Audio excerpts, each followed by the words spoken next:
नमस्ते। आज हम भारतीय राजनीति के एक महत्वपूर्ण सवाल पर विस्तार से चर्चा करेंगे। मुख्यमंत्री कब पद छोड़ते हैं?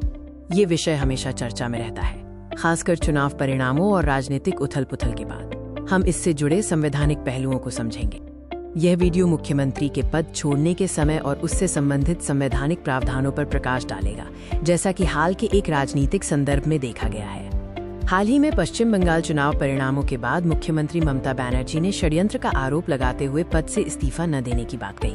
उन्होंने परिणामों को अदालत में चुनौती देने का भी ऐलान किया। सबसे बड़ा सवाल ये है कि क्या किसी राज्य का राज्यपाल मुख्यमंत्री को पद से हटा सकता है? आइए, संविधान क्या कहता है ये देखते हैं। संविधान का अनुच्छेद 164(1) कहता है कि मुख्यमंत्री राज्यपाल द्वारा नियुक्त किया जाएगा और मंत्री राज्यपाल के प्रसाद पर्यंत पद धारण करेंगे। शाब्दिक रूप से राज्यपाल को हटाने का अधिकार दिखता है। हालांकि संविधान सभा के सदस्यों ने राज्यपाल के मनमाने विवेक पर चिंता जताई थी। Doctor B.R. अम्बेडकर ने स्पष्ट किया था कि मंत्री तब तक पद पर रहेंगे जब तक उन्हें बहुमत का विश्वास प्राप्त है। सर्वोच्च न्यायालय ने भी वर्षों से व्याख्या की है कि राज्यपाल की शक्तियां मुख्य रूप से मंत्रिपरिषद की सहायता और सलाह पर निर्भर करती हैं। मुख्यमंत्री तब तक पद पर रहते हैं जब तक उन्हें विधानसभा का विश्वास प्राप्त है। अगर विधानसभा का कार्यकाल चल रहा हो और राज्यपाल को संदेह हो कि मुख्यमंत्री को बहुमत प्राप्त नहीं है, तो फ्लोर टेस्ट आवश्यक हो जाता है। फ्लोर टेस्ट एक संवैधानिक प्रक्रिया है जिसके तहत मुख्यमंत्री को सदन में अपना बहुमत साबित करना होता है। ये निर्धारित करता है कि कार्यपालिका को विधायिका का विश्वास प्राप्त है या नहीं। यदि मुख्यमंत्री फ्लोर टेस्ट में बहुमत साबित करने में विफल रहते हैं, तो उन्हें अनिवार्य रूप से अपने पद से इस्तीफा देना पड़ता है।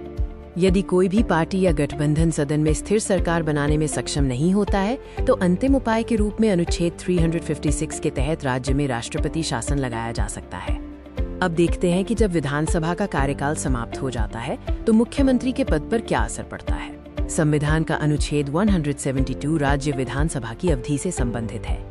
इसमें कहा गया है कि जब तक जल्दी भंग न हो जाए, विधानसभा अपनी पहली बैठक की तारीख से 5 साल तक जारी रहेगी और उसके बाद भंग हो जाएगी।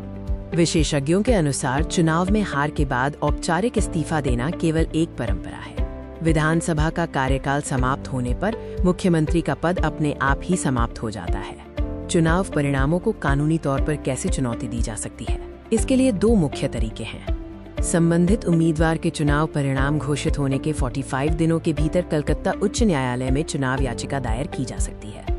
जनप्रतिनिधित्व अधिनियम 1951 की धारा 100 उन आधारों को सूचीबद्ध करती है जिन पर किसी उम्मीदवार के चुनाव को चुनौती दी जा सकती है, जिसमें भ्रष्ट आचरण भी शामिल है। चुनावी प्रक्रिया की अखंडता से जुड़ी चुनौतियों के लिए, जैसे कि मतदाताओं के बड़े पैमाने पर नामों को हटाना, रिट याचिका रिट पिटिशन दायर की जा सकती है, क्योंकि ये मौलिक अधिकारों का उल्लंघन है। आइए इस पूरे विषय की मुख्य बातों को दोहराते हैं।